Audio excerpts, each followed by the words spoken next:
Sveiki, mano brangieji.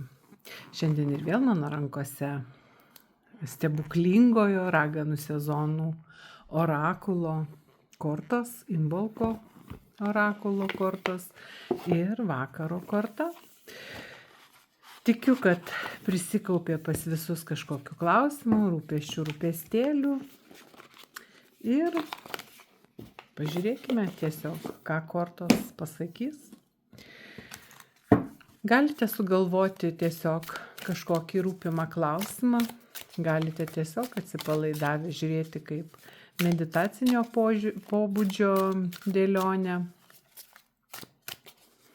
Galite užduoti specialų klausimą, savo klausimą, aktualų savo.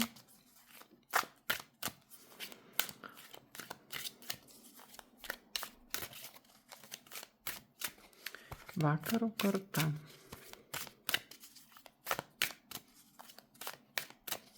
Iš 4 išsirinkite vieną savo variantą.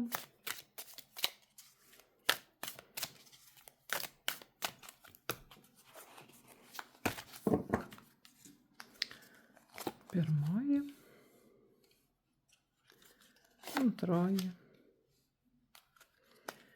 trečioji ir ketvirtoji.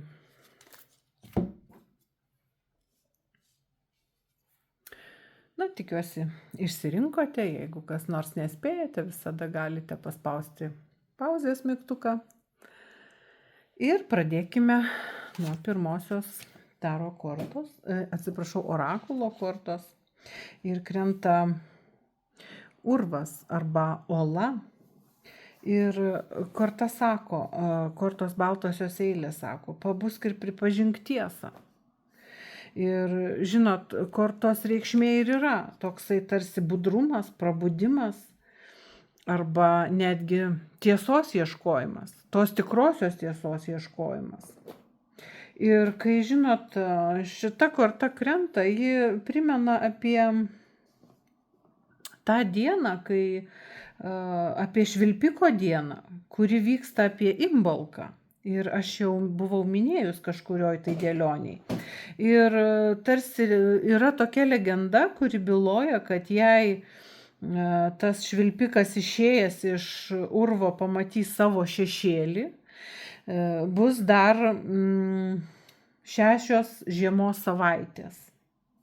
O jei šešėlio nėra, pavasaris ateis anksti. Vadinasi, reiktų suprasti, jeigu šviečia saulė, jeigu ryški, kaip sakyti, diena ir meta šešėlį, tai dar žiema bus ilga. Bet jeigu apniukus ir šešėlio jis nepamato, tai jau pavasaris čia pat. Ir žinot, ši korta parodo tą tokį, kaip čia pasakyti, aklumo jausmą. Pavyzdžiui, tarkim, kaip pavyzdys, patyrėte, tarkim, išdavystę, bet iš tikrųjų tos išdavystės grėsmė visą laiką ir buvo šalia jūsų. Ir jūs patys pasirinkote, kaip ir nematyti, kaip ir negirdėti, tarsi noras atstumti tą tiesą, kad jūs išdavė. Pasirinkote tarsi nematyti tos tiesos arba nekreipti dėmesio į tai ir užsiimti kažkokiais kitais dalykais, nukreipti savo dėmesį į kitur. Bet, žinot,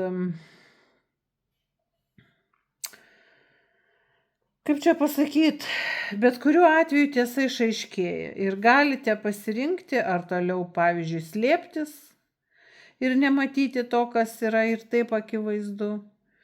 Ir aišku, žinoma, kad sukelia širdies skausmą.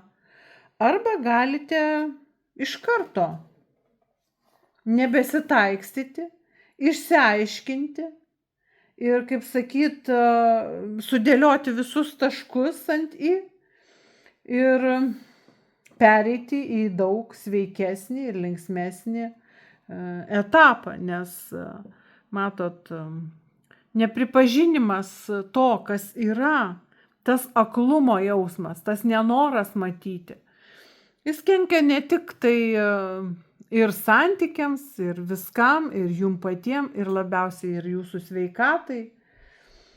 Ir saugokit savo sveikatą. Bet jeigu paskutiniu metu nesusidūrėte su niekuo, pavyzdžiui, neįprastu, ši korta tiesiog pataria būti atsargiems, nes galimi kažkokie pavojai. Aplamai pasverkite, kokie pavojai. Na, būkite tiesiog visur atsargus, kelyje, gatvėje, tiesiog, na, nežinau, su ugnimi, su aštriais daiktais, tiesiog reiktų būti atsargiais. Ir tiesiog būti budriais ir pastebėti net ir kažkokius menkiausius ar subtilius pokyčius, ypač aplinkinių žmonių elgesyje. Ir čia kalbama ne veltui apie išdavystę. Ir aišku, gali prireikti laiko išsiaiškinti, kame reikalas. Galbūt tai nėra visai išdavystė, bet gal kažkas yra, kažkokia problema slypi kažkur. Galbūt kažkas kažko nepasako, arba slepia, arba, na, išvelkite, jūsų intuicija, jūsų yra pats galingiausias ginklas. Ir vat atkreipkite tuos subtilius pokyčius aplinkinių elgesyje savo dėmesį.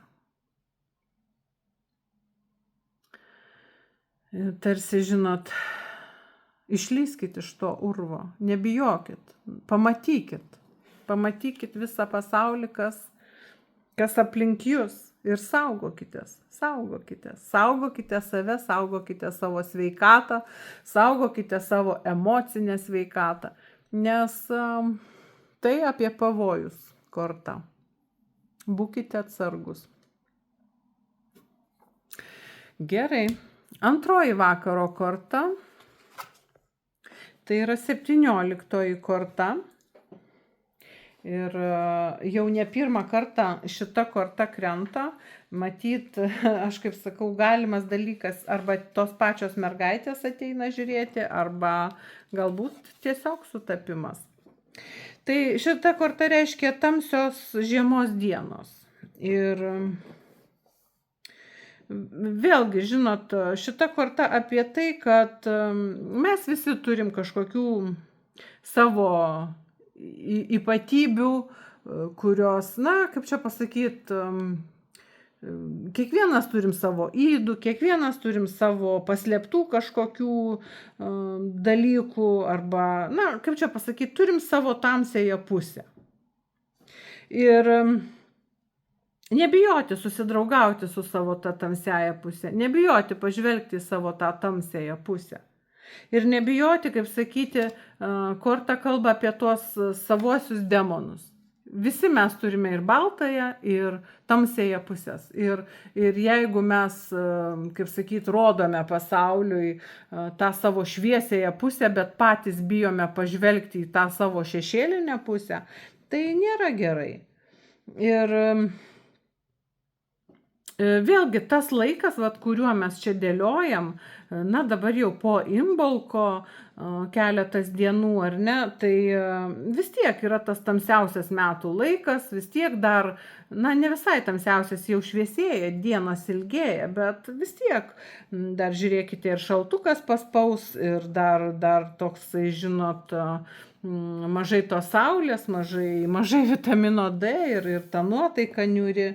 Ir šita korta rodo, kad jūs savo gyvenime patirite tokią situaciją, kai, tarkim, tas tamsusis metas, kažkas yra tamsaus jūsų gyvenime, kažkokia situacija sunki, kuri jūs kankina, kuri jūs neramina. Galbūt išsiskyrėte su partneriu, galbūt kažko netekote, galbūt kažkas nutrūko ar panašiai. Tai galimas dalykas kažkokios baimės yra pas jūs, galimas dalykas kažkokios traumos.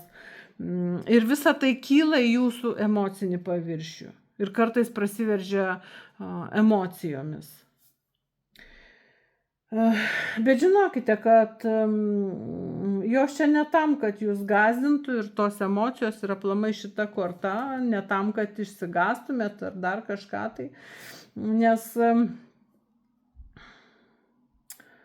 kad ir kaip, pavyzdžiui, lietus maitintų žemę, kaip ir stipriai lytų ar snigtų, taip ir jūsų šešėliai, kaip sakyt, žinot, kai lyja ir lyja, arba sninga ir sninga, tarsi žemė prisimaitina to vandens ir taip ir jūsų, kaip sakyt, tie šešėliai vis, kai jie niekur neišsiaiškinama arba slepiami, tai jie tarsi, žinot, vis į jūs daugiau susigeria ir jums dar sunkiau, dar baisiau, dar kaip čia pasakyti, sudėtingiau.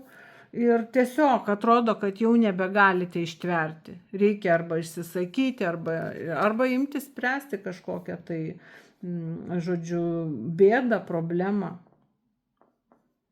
Ir šita korta iškrenta tada, kai reikia, iš tikrųjų, jau pagaliau atėjo laikas susidurti su savo tais vadinamaisiais demonais, su savo tamsiaja pusė ir galbūt pamatyti, kame esmė, kame reikalas, kaip sakyti, ir susidraugauti su savo tais demonais. Ar tai būtų, pavyzdžiui, jūsų kažkokios ypatingosios charakterio savybės, nuo kurių jūs dažnai nukenčiate, pavyzdžiui, ir tarkim, tos charakterio savybės gali sukelti daug nepatogumų jums patiems. Bet tiesiog panagrinėkite, panalizuokite save ir, kaip sakyti, susidraugaukite su savo tais demonais. Ir pamatysite labai, labai galbūt kitokių dalykų, kurių iki šiol nematėt. Ir galbūt netgi, kaip korta sako, tarsi draugus pastebėkite savo tuos demonus.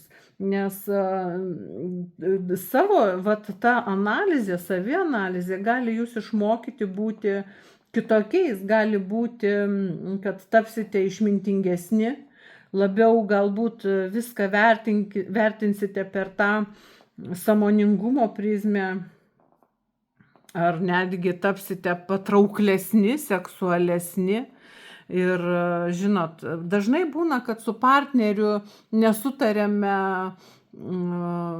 nekaltindami savęs, o kaltindami partnerį. Tai korta sako, kad reikia nebijot pažvelgti savo tos demonus ir galbūt pažvelgti į savo tas tamsiasias pusės ir jas su jomis susidraugauti.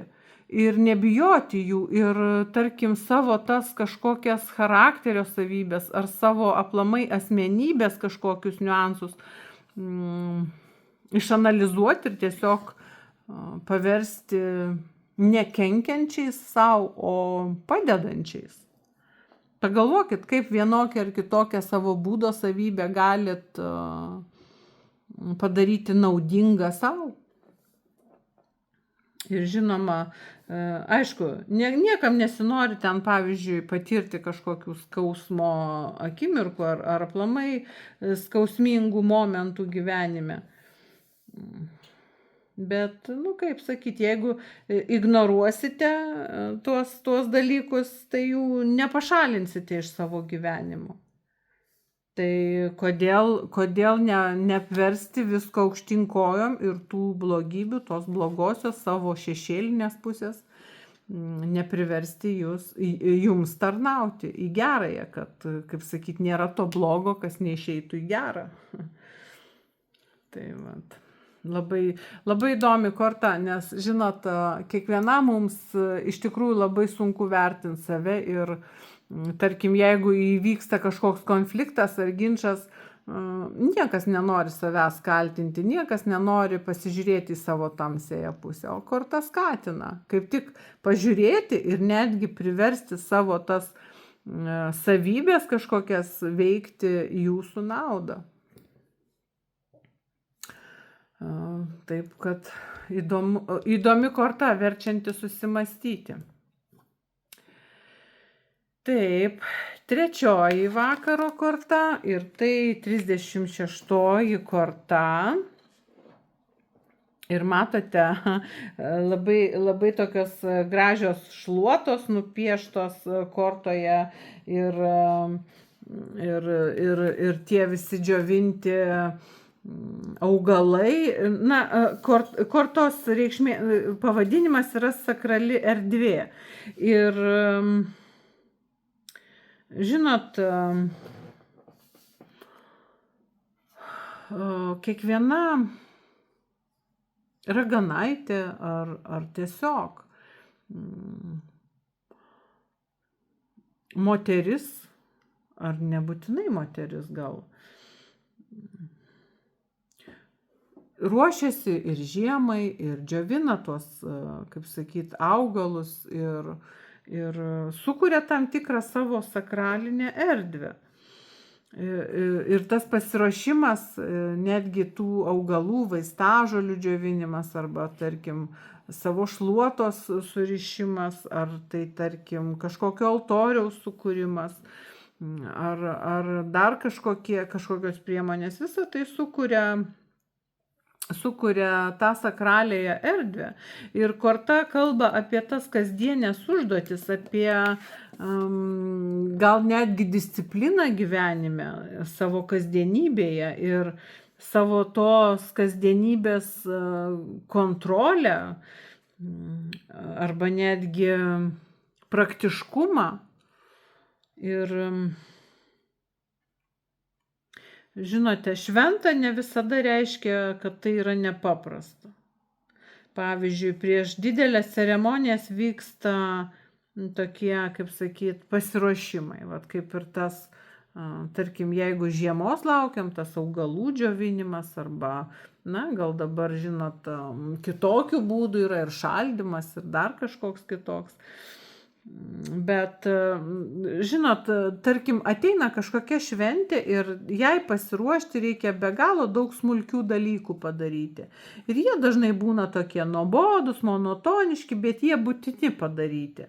Nes be tų mažų pasiruošimų nebus tos, kaip sakyt, nuostabios šventės. Ir bet kokiam dalykė, žinot, tie maži nuobodūs darbeliai gali padėti sukurti tą didingąjį šedevrą. Tai va, tai tiesiog kasdienės užduotis. Ir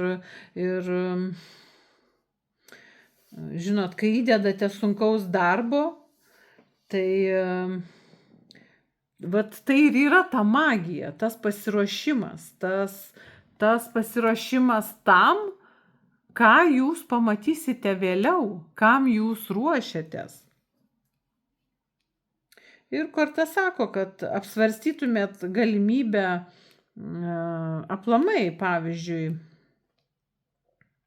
pasiruošti kažkam tai, kažkokią discipliną turėti gyvenimo, kažkokią atlikti kasdienę užduotį, kad kažkam tai pasiruošti. Na, aš jau irgi galima pateikti tokį pavyzdį, na, pavyzdžiui, tas pasiruošimas gali būti tas pats ir žiemos atsargų ruošimas, bet tai ne apie tai, tai apie kasdienę veiklą.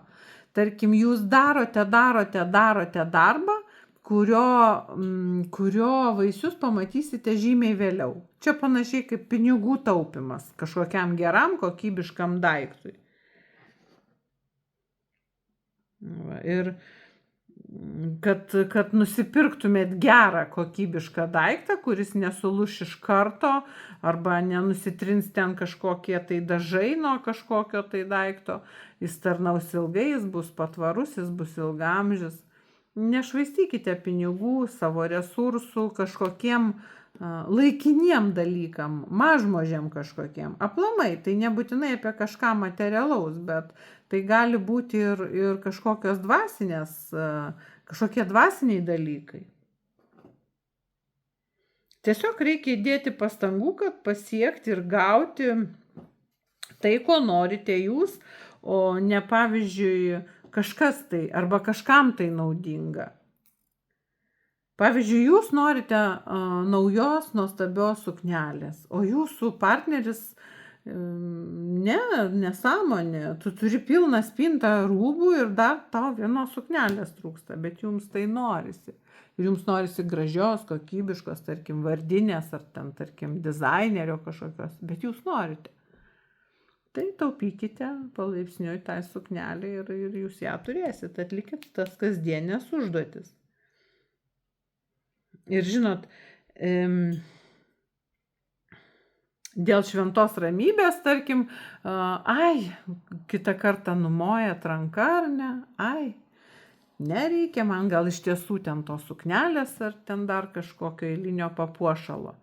Ir tarsi einat į kompromisą. Bet ne, korta ne apie tai. Būkite gudresnės, būkite protingesnės mergaitės, ypatingai mergaitės, nes mūsų kanalas subalansuotas mergaitėms, ar ne?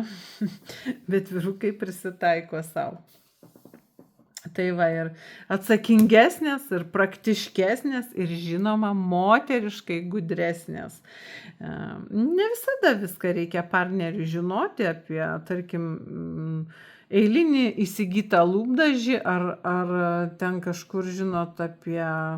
Reikia turėti savo sakraliąją erdvę, reikia turėti savo gyvenimą, savo paslapčių, savo kažkokį vidinį pasaulį. Ne visada viską reikia atverti. Tai va, ir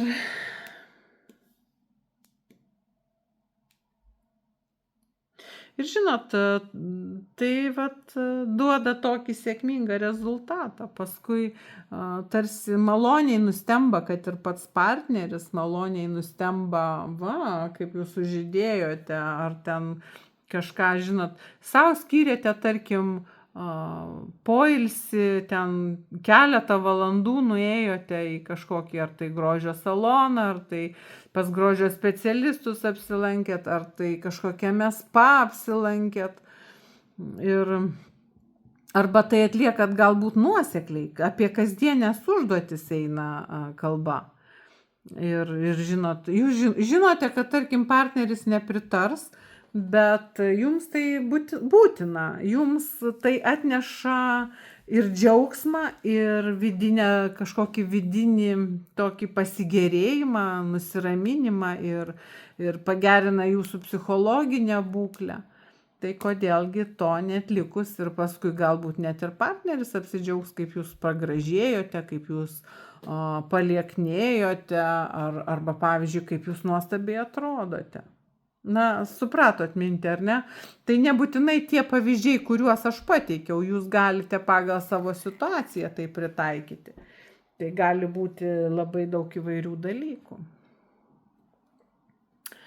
Tai va, įdomu. Būkite gudrios mergaitės, čia svarbiausia. 4. korta. Ir tai yra 37. korta, tai yra saviceremonija. Ir saviceremonijos korta, tai, kaip sakoma, kurkite savo norimas vizijas. Savo norimas vizijas. Imkitės planavimo, savo planavimo, kas atves į norų išsipildymą. Ir žinot, labai susišaukia šitos 2 kortos. Netgi vos ne pratęsimas. Ir planavimas, materialūs ieškojimai, susitelkimas į savo norus. Ir, kaip sakyt, jūsų ego tampa šiek tiek tokiu, žinot, kartais piktadariu, bet jis gali būti puikių įrankių, kaip ir intuicija, nukreipiantis jūs į dalykus, kurių norite savo gyvenime arba norite savo šeimoje. Ir žinot, galiausiai jūsų tam ego pasirinkimams aplamai vadovauja jūsų tas aukštesnysis aš. Ir jūsų ego labiau orientuotas į materialius ir savanaudiškus dalykus, užsiėmimus. Bet nereikia dėl to jaustis kaltu, kad norite komfortiško gyvenimo ar kažkokių žemiškų malonumų.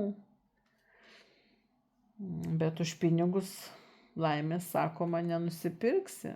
bet tikrai galima nusipirkti dalykų, kurie labai prisideda prie gerovės, prie saugumo, prie ramybės ir atneša daug džiaugsmo. Tai ši korta ragina imtis aktyvesnio vaidmens ir tiesiog sužiūrėti, ko norite savo gyvenime, ko jums trūksta ir tiesiog užpildyti tas spragas galbūt. Ir žinote, sąmoningumas nereiškia, kad turite, kaip sakyt, grinai arba nebeiti su visais, arba nedaryti taip, kaip visi daro, ar apsimesti, kad kažkas, pavyzdžiui, patinka, kad būtumėte su visais kartu ir atsisakyti savo kažkokių norų. O visata norėtų, kad kaip atspirties tašką pateiktumėte savo norus, savo vizijas, savo svajonės ir išsakytumėte jas. Ir aišku, visata visą laiką mainais jums pateiks kažkokius, žinot, kaip čia pasakyti, bent jau užuominas, bent jau kažkokius jūsų planų pirmuosius tokius impulsus. Ir žinot, pamėginkite pasakyti garsiai, tarkim, ką jūs norite daryti, ar pavyzdžiui, kuo norite mėgautis. Ir paklauskite, kaip jūs tai galite padaryti. Na, tai galima, aišku, ir meditacijos metodų daryti. Galima tiesiog, tarkim, kažkokiu kitokiu jums priimtinu būdu tai daryti. Ir žinot, bet geriausia čia galvat ir netgi kortoje pavaizduota mergina, moteris, tarsi medituojanti, tarsi atliekanti kažkokį ritualą, tarsi ceremoniją, saviceremoniją, ne veltui ta korta taip vadinasi. Ir ramiai, kai niekas netrukdo, kalbėkite su visata, kalbėkite su galiomis ir paprašykite parodyti jums kelią, kuriuo jūs turite eiti, kaip toliau eiti. Arba, pavyzdžiui, jeigu nesate tikros ar tikri, ko norite, pradėkite įsivaizduoti savo ateitį ir leiskite savo mintims nešti jūs į, kaip sakyti, drąsiausias svajones. Svajokite. Ir visata pamatys jūsų norus, pamatys, ko jūs geidžiate, ko jums reikia. Ir norai pradės pildytis. Tai tokios vakaro kortos ir tokie vakaro patarimai. Iki.